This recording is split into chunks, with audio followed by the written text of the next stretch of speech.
ಹೆಸರು ಕೃಷ್ಣ ಅಂತ. ಇವತ್ತು ನಮ್ಮ ಫ್ರೆಂಡು ನಾಗೇಶ್ ಅಂತ, ಅವ್ರ ಮಗ ಒಂದು ಸ್ಪೋರ್ಟ್ಸಲ್ಲಿ ಮಲೇಷ್ಯಾಗೆ ಹೋಗಿದ್ದಾನೆ. ತುಂಬ ಖುಷಿಯಾಗುತ್ತೆ ನಮಗೆ. ಎಲ್ಲರೂ ಹೇಳ್ತಾರೆ ಬಡವ್ರ ಮಕ್ಕಳು ಬೆಳಿಬೇಕು ಅಂತ. ಇವತ್ತು ಅವ್ರು ಬೆಳೆದ್ರೆ ನಮಗೂ ತುಂಬ ಖುಷಿಯಾಗುತ್ತೆ. ಯಾಕೆಂದರೆ ಅವ್ರು ತುಂಬ ಕಷ್ಟಪಟ್ಟು ಮೇಲೆ ಬಂದಿರೋದು. ಇವತ್ತೆಲ್ಲ ನಾವು ಕೂಲಿ ಕಾರ್ಮಿಕರೇ ಇರೋದು. ಅವರಾಗಲಿ ನಾವಾಗಲಿ ನಮ್ಮ ಫ್ರೆಂಡ್ಸ್ ಸರ್ಕಲ್ ಆಗಲಿ ಎಲ್ಲ ಕೂಲಿ ಕಾರ್ಮಿಕರೇ. ಅವ್ರು ತುಂಬ ಅಪ್ಪ ಅಮ್ಮ ತುಂಬ ಕಷ್ಟಪಟ್ಟು ಅವರು ಒಂದು ಮಲೇಷ್ಯಾಗೆ ಹೋಗೋಂಥ ವ್ಯವಸ್ಥೆ ಮಾಡಿದ್ದಾರೆ. ಯಾವುದೇ ಅಕಾಡೆಮಿ ಆಗಲಿ ಯಾರೇ ಇದಾಗಲಿ ಒಂದು ಸಪೋರ್ಟ್ ಸಿಕ್ಕಿದ್ರೆ ಬಡವ್ರ ಮಕ್ಕಳು ಬೆಳೆಯೋಕ್ಕೆ ಸಾಧ್ಯ. ದಯವಿಟ್ಟು ನಮಗೆ ಸ್ಥಳೀಯರಾಗಲಿ ಶಾಸಕರಾಗಲಿ ಸರ್ಕಾರದಲ್ಲಾಗಲಿ ಯಾವುದಾದ್ರು ಒಂದು ಅವಕಾಶ ಸಿಕ್ಕರೆ ಬಡವ್ರ ಮಕ್ಕಳು ಬೆಳೀತಾರೆ. ದಯವಿಟ್ಟು ಅವಕಾಶ ಮಾಡಿಕೊಡಿ ಸರ್. ನಮ್ಮ ಮೈಸೂರಲ್ಲಿ ಸೆಲೆಕ್ಟ್ ಆಗಿರೋದು ಇಬ್ಬರು, ಅದರಲ್ಲಿ ಭಾರಿ ಖುಷಿ ಇದೆ. ಅವ್ರು ಇಡೀ ಟೀಮ್ ಗೆದ್ದು ಬಂದರೆ ಆಲ್ ದ ಬೆಸ್ಟ್ ಹೇಳೋಕ್ಕೆ ಇಷ್ಟಪಡ್ತೀನಿ ಸರ್. ಸ್ನೇಹಿತನ ಮಗ ಅನ್ನೋಕ್ಕಿಂತ ಹೆಚ್ಚಾಗೆ ಭಾರತೀಯ ಮಗ ಅವನು. ಸ್ನೇಹಿತನ ಮಗ ನೆಕ್ಸ್ಟು ಅದು ಭಾರತೀಯ ಮಗ. ಪ್ರತಿಯೊಬ್ಬರು ಎಲ್ಲರೂ ಖುಷಿ ಪಡ್ದೆ. ಪ್ರತಿಯೊಂದು ನಾವು ಇನ್ಸ್ಟಾಗ್ರಾಮಲ್ಲಿ ನೋಡ್ತೀವಿ, ಫೇಸ್ಬುಕ್ಕಲ್ಲಿ ನೋಡ್ತೀವಿ, ವಾಟ್ಸಪ್ ನೋಡ್ತೀವಿ, ಎಲ್ಲ ಥರದಲ್ಲಿ ನೋಡ್ತೀವಿ. ಬಟ್ ಫ್ರೆಂಡ್ಶಿಪ್ಪು ಅಂತ ಹಂಗೆ ಹೇಳ್ಬಾರ್ದು. ಭಾರತ ಮಗ ಅಂತ ನಾವು ಹೇಳಬೇಕು. ನಾವು ಸರ್ ಒಳ್ಳೇದು ಮಾಡಿದ್ರೆ ಬೆಸ್ಟು. ಅದು ಒಳ್ಳೇದು. ಸಮಾಜಕ್ಕೆ ಸಮಾಜ ಸೇವೆನೇ ಮಾಡಬೇಕು. ಅದರಿಂದ ಸ್ವಾರ್ಥಿ ಅವ್ರ ತಂದೆ ತಾಯಿ ತುಂಬ ಕಷ್ಟಪಟ್ಟಿರೋದು ನೆಕ್ಸ್ಟು. ಅದಕ್ಕೋಸ್ಕರ ಅವರಿಬ್ಬರು ಏನು ಗೊತ್ತೆ, ಈಗ ನಮ್ಮ ಇದರಲ್ಲಿ ಹೋಗಿದ್ದಾರೆ ಇಬ್ಬರು. ಅವ್ರ ಮನೆಗೆ ಒಳ್ಳೇದಾಗಲಿ ಅಂತ ಹಾರೈಸ್ತೀವಿ, ಇವ್ರ ಮನೆಗೆ ಒಳ್ಳೇದು. ಬಟ್ ಸಮಾಜಕ್ಕೆ ಅಂತ ಬಂದಾದಮೇಲೆ ಅವ್ರಿಗೆ ಒಳ್ಳೇದೇ. ಇನ್ನೊಬ್ರಿಗೆ ಏನು ಪೋರ್ಟ್ಸ್ ಮಾಡಿರ್ತಾರೆ ಇನ್ನೊಂದು 4 ಜನ ಕೇಳ್ಕೊಟ್ರೆ ಇನ್ನೂ ಒಳ್ಳೇದು. Thank you sir. ವೆಲ್ಕಮ್. ನಮ್ಮ ದೇಶಕ್ಕೆ ಕೀರ್ತಿ ತಗೋಬೇಕು. All the best. ಓಕೆ, ನನ್ನ ಹೆಸರು ನಾಗೇಶ್ ಅಂತ. ನಮಸ್ತೆ, ನನ್ನ ಹೆಸರು ನಾಗೇಶ್ ಅಂತ. ಇಂಡಿಯನ್ ಡಾರ್ಟ್ಬಾಲ್ ಫೆಡರೇಷನ್ ವತಿಯಿಂದ ನನ್ನ ಮಗನಿಗೆ ಇವತ್ತಿನ ದಿನದಲ್ಲಿ ಮಲೇಷ್ಯಾಕ್ಕೆ ಹೋಗೋ ಒಂದು ಅವಕಾಶ ಸಿಕ್ಕಿದೆ. ಅದಕ್ಕೆ ಅವನ ಫ್ಯೂಚರ್ಗಾಗಿ ನಮ್ಮ ಕಡೆಯಿಂದ ಏನೇ ಕಷ್ಟ ಇದ್ರೂ ನಮ್ಮ ಇದರಲ್ಲಿ ಅವನಿಗೆ ಒತ್ತು ಕೊಟ್ಟು ಮುಂದಿನ ಫ್ಯೂಚರ್ಲಿ ಅವ್ನಿಗೆ ಒಳ್ಳೆಯದಾಗಲಿ ಅಂಥೇಳಿ ನಮ್ಮ ಇಂಡಿಯಾದಲ್ಲಿ ಹಲವಾರು ದೇಶಗಳು ಎಲ್ಲ ಭಾಗವಹಿಸಿ ಈ ಆಟವನ್ನು ಆಡ್ತಾ ಇರೋದ್ರಿಂದ ಅದರಲ್ಲಿ ನನ್ನ ಮಗನೂ ಒಬ್ಬ ಸೆಲೆಕ್ಷನ್ ಆಗಿ ಮೈಸೂರಿಂದ ನನ್ನ ಮಗ ಒಬ್ಬನೂ ಸೆಲೆಕ್ಷನ್ ಆಗಿದ್ದಾನೆ. ಅದು ನಮಗೆ ತುಂಬ ಖುಷಿಯಾದಂಥ ವಿಷಯ. ಹಾಗಾಗಿ ಎಲ್ಲ ಇವತ್ತಿನ ಇದರಲ್ಲಿ ನಮಗೇನೇ ಕಷ್ಟ ಇರ್ಬೋದು, ಅದನ್ನು ನಾವು ಬದಿಗೊತ್ತಿ ಅವನ ಫ್ಯೂಚರ್ ಸಲುವಾಗಿ ಇದನ್ನು ಸಕ್ಸಸ್ ಮಾಡೋಕ್ಕೆ ಸಲುವಾಗಿ ಮಲೇಷ್ಯಾಕ್ಕೆ ಅವನ್ನ ಕಳಿಸಿದ್ದೀನಿ. ಅದನ್ನು ಸಕ್ಸಸ್ ಆಗಿ ಬರಲಿ ಅಂತ ನಾನು ಕೇಳ್ಕೊತಾ ಇದ್ದೀನಿ. ಸ್ಪೋರ್ಟ್ಸಲ್ಲಿ ಅವನಿಗೆ ಈಗಿನಿಂದಂತಲ್ಲ, ನಮ್ಮ ಮೈಸೂರಿನ JP ನಗರದಲ್ಲಿ ಸುರೇಶ್ ಅಂತ ಅಂದ್ಬಿಟ್ಟು ಅವ್ರ ಗುರುಗಳು, ಅವ್ರ ಕಡೆಯಿಂದ ಅವನು ಸ್ಪೋರ್ಟ್ಸು ವಾಲಿಬಾಲ್ ಸ್ಟಾರ್ಟ್ ಆಗಿದ್ದು. ಅಲ್ಲಿಂದ ಅವನು ಬರೀ ಸ್ಪೋರ್ಟ್ಸು ಅನ್ನೋದೇ ಅವನಿಗೆ ಶ್ರೇಯಸ್ಸು.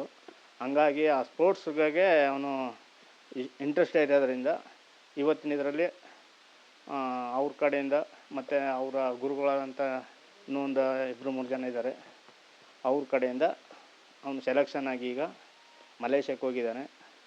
ಅದು ಸಕ್ಸಸ್ ಆಗಲಿ ಅಂತ ನಾನು ಕೇಳ್ಕೊಳ್ತೀನಿ ಸರ್. ಈಗ ಡಿಗ್ರಿ ಮಾಡ್ತಾ ಇದ್ದಾನೆ MIT ಕಾಲೇಜಲ್ಲಿ, ಫೈನಲ್ ಇಯರು. ಹೇಗೆ ಗುರುತಿಸಿದ್ರಿ ನೀವು ನನ್ನ ಮಗನಲ್ಲಿ ಆ ಥರ ಟ್ಯಾಲೆಂಟ್ ಇದೆ, ಹೌದು ನಮ್ಮ ಮಗನಿಗೆ ಇದೇ ಸ್ಪೋರ್ಟ್ಸಲ್ಲೇ ನಮ್ಮ ಮಗನಿಗೆ ಅವಕಾಶಗಳು ಕೊಡಿಸ್ಬೇಕು, ಅವ್ನ ಭವಿಷ್ಯ ಚೆನ್ನಾಗಿರ್ತದೆ ಅಂತ ನಿಮ್ಗೆ ಅನಿಸುತ್ತಾ? ಅಲ್ಲ, ನಾವು ತುಂಬ ಓದಬೇಕು. ಬೇರೆಯವರೆಲ್ಲ ನಾ ಕಂಡಂಥ ಕನಸುಗಳು ಅಂದರೆ ಡಾಕ್ಟರ್ ಆಗಲಿ ಇಂಜಿನಿಯರ್ ಆಗಲಿ ಅಂತ ಇದು ಮಾಡ್ತಾರೆ. ಬಟ್ ಇವನಲ್ಲಿ ಕಂಡದ್ದು ನಾನು ಸ್ಪೋರ್ಟ್ಸ್ ಬಿಟ್ಟರೆ ಅವನು ಓದೋದು ವಿಚಾರದಲ್ಲಿ ಓದ್ಬೋದು. ಬಟ್ ಅದರಲ್ಲೂ ಸ್ಪೋರ್ಟ್ಸಲ್ಲಿ ಭಾಳ ಇಂಟ್ರೆಸ್ಟಾಗಿ ಇದು ಮಾಡಿದ್ದಾನೆ. ಈಗ ಸಾಕಷ್ಟು ದೇಶಗಳು ಕೂಡ ಅಲ್ಲಿ ಭಾಗವಹಿಸ್ತಾ ಇದೆ ಸ್ಪೋರ್ಟ್ಸಲ್ಲಿ. ಹೌದು, ಮೈಸೂರಿಂದ ಇಬ್ಬರು ಸೆಲೆಕ್ಷನ್ ಆಗಿ ಅದರಲ್ಲಿ ನಿಮ್ಮ ಮಗನೂ ಕೂಡ ನನ್ನ ಮಗ ಒಬ್ಬ ಮತ್ತು ನಮ್ಮ ಮೈಸೂರಿನವರೇ ಇನ್ನೊಂದು ಲೇಡಿ ಹುಡುಗಿ, ಇಬ್ಬರು ಸೆಲೆಕ್ಷನ್ ಆಗಿ ಹೋಗಿರೋದು ಮೈಸೂರಿಂದ. ಈಗ ನಿಮಗೆ ಅದಕ್ಕೆ ಫೀಸ್ ಎಷ್ಟು ತಗೊಳ್ತು, ಖರ್ಚು ವೆಚ್ಚಗಳೆಲ್ಲ ಹೆಂಗೆ ಬರ್ತಾ ಇದ್ದೀರಾ ಸರ್? ಖರ್ಚು ವೆಚ್ಚ ಅಂತಂದರೆ ನಮ್ಮ ತೊಂದರೆಗಳು ಏನೇ ಇರ್ಬೋದು, ಬಟ್ ಅವ್ರ ಫ್ಯೂಚರು ನಮ್ಗೆ ಇರೋದ್ರಿಂದ ನಾವು ಸಾಲನೋ ಏನೋ ಮಾಡಲೇಬೇಕಲ್ವೇ, ಹಾಗಾಗಿ ಮಾಡ್ತಾಯಿದ್ದೀವಿ ಸರ್. ಎಷ್ಟು ಖರ್ಚು ತಗೊಳ್ತು ಸರ್ ಈಗ ಅವ್ರನ್ನ ಕಳಿಸ್ಕೊಡ್ಲಿಕ್ಕೆ? ಸರ್ ನನಗೆ ಹೇಳಿರೋದು ಬರೀ ಒಂದು 80,000 ರೂಪಾಯಿ ಹೇಳಿ ಅವರು ಇದು ಮಾಡಿದ್ದಾರೆ.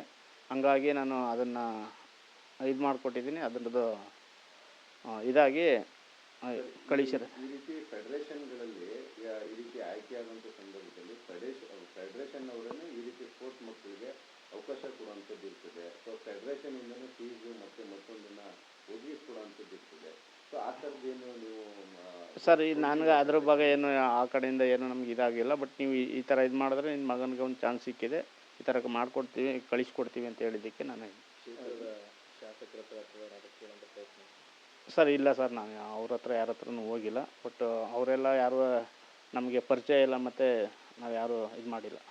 ಸರ್ ಇದು ಈಗ ನಿಮಗೆ ಮೊದಲೇ ಗೊತ್ತಿರಲಿಲ್ವ ಸರ್, ಈ ಥರ ಸ್ಪೋರ್ಟ್ಸು ವಿಭಾಗಕ್ಕೆ ಬಂದಾಗ ಸೊ ಒಂದು ದೇಶನ ಪ್ರತಿನಿಧಿಸುವಂಥ ಒಂದು ನಿಟ್ಟಿನಲ್ಲಿ ಒಬ್ಬರು ವಿದೇಶಕ್ಕೆ ಪ್ರಯಾಣ ಮಾಡೋಂಥ ಒಬ್ಬ ಸ್ಪೋರ್ಟ್ಸ್ ವ್ಯಕ್ತಿಗೆ ಸಾಕಷ್ಟು ಸೌಲಭ್ಯಗಳಿದೆ. ಸರ್ಕಾರದಿಂದ ಆಗಿರ್ಬೋದು, ಅನುದಾನಗಳಿದೆ, ಮತ್ತು ಸ್ಪೋರ್ಟ್ಸ್ ಕ್ಲಬ್ಬಿಂದನೂ ಅನುದಾನಗಳಿದೆ. ಅಲ್ಲಿ ಎಲ್ಲೂ ನೀವು ಮನವಿ ಭೇಟಿ ಮಾಡಲಿಲ್ವಾ? ಒಂದು ಇಲ್ಲ ಸರ್, ಅದ್ರ ಬಗ್ಗೆ ನಮಗೆ ಯಾರೂ ತಿಳುವಳಿಕೆ ಇಲ್ಲ. ನಮಗೆ ಸ್ವಲ್ಪ ತಿಳುವಳಿಕೆ ಇಲ್ದಿರೋದ್ರಿಂದ ನಮಗೆ ಅದ್ರ ಬಗ್ಗೆ ಯಾರೂ ಇನ್ಫಾರ್ಮು ಇಲ್ಲ ಮತ್ತು ಇದು ಗೊತ್ತಿಲ್ಲ.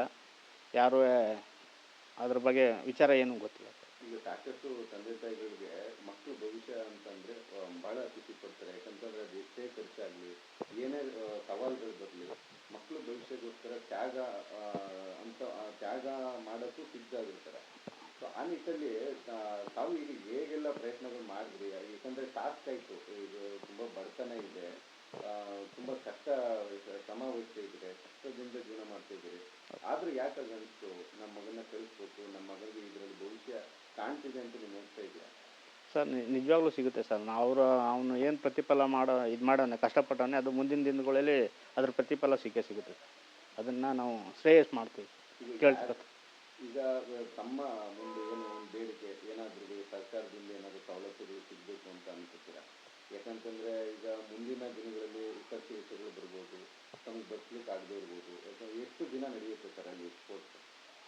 ಸರ್ ಅದು ಈ ತಿಂಗಳಲ್ಲಿ 23ನೇ ತಾರೀಕು ಲಾಸ್ಟು, ಅಲ್ಲಿವರೆಗೂ ನಡೀತದೆ. ಬಟ್ ಅಲ್ಲಿವರೆಗೆ ಏನಾಗುತ್ತೆ ಅದನ್ನು ನಮ್ಮ ಕೈಲಾದದ್ದು ನಾವು ಮಾಡಿದ್ದೀವಿ. ಹಂಗಾಗಿ ಬೇರೆ ಕಡೆಯಿಂದ ಅಂತಂದರೆ ದಾನಿಗಳಾಗಿದ್ದು ಯಾರ್ಯಾರು ಏನಾರ ನಿರೀಕ್ಷೆ ಇಟ್ಟು ಇದು ಮಾಡಿದ್ರೆ ಅವ್ರಿಗೆ ನಾವು ಸ್ವಾಗತಿಸ್ತೀವಿ. ಈಗ ಹೆಮ್ಮೆ ಅನಿಸುತ್ತೆ ಸರ್, ಒಂದು ಭಾರತನ ಪ್ರತಿನಿಧಿಸಲಿಕ್ಕೆ ನಿಮ್ಮ ಮಗ ಆಯ್ಕೆ ಆಗಿರೋಂಥದ್ದು ಎಷ್ಟು ಖುಷಿ ತಂದಿದೆ ನಿಮಗೆ? ಇದು ಏನು ಅನಿಸ್ತಾ ಇದೆ? ಸರ್ ತುಂಬ ಖುಷಿಯಾಗಿದೆ.